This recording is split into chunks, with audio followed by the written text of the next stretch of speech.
Today's readings, both first and second reading, give us guidance on how to be charitable. How can we be good to our neighbors?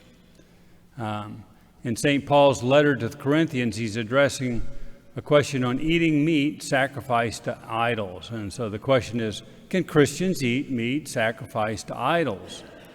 And you have to understand, back then, meat was kind of a rarity.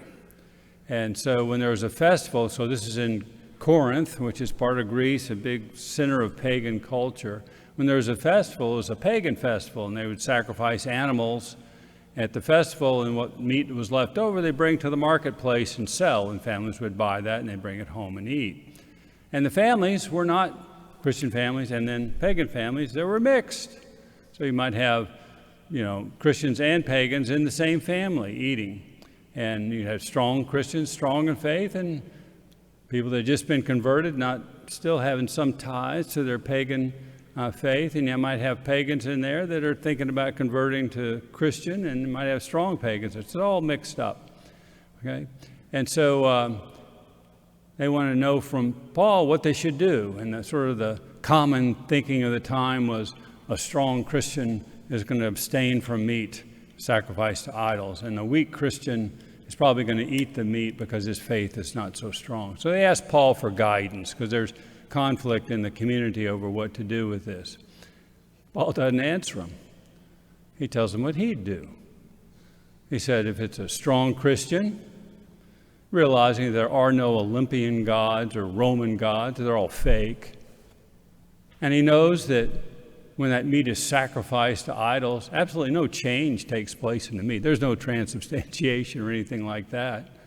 Then in that case, it's okay for the guy to eat meat. He understands what the truth is there.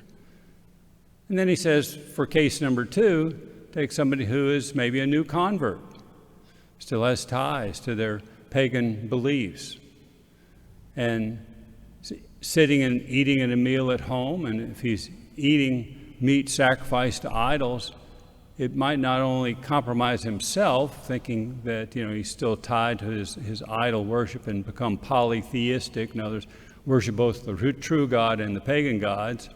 He also might confuse anybody in the family that might be considering becoming Christian, because he says, well, he's not really Christian, he's still eating pagan, food sacrificed to the pagans.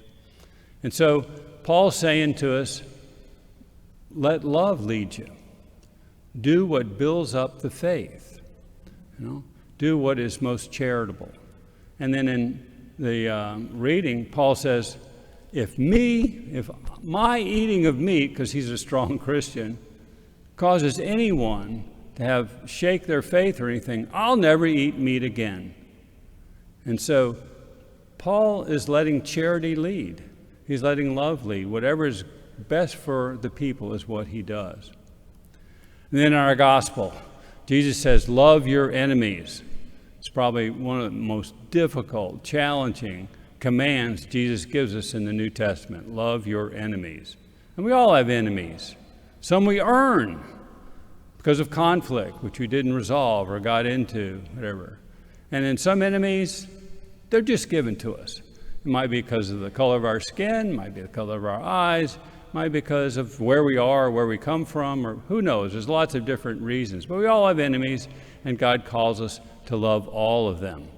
And the natural order, though, is the way we're born, is we love our friends, and we hate our enemies. That's the order of things. And Jesus says, no. We have a new order. And the order is to love your enemies and do good to your enemies. And Jesus just doesn't tell us to do that. He shows us by example like he always does.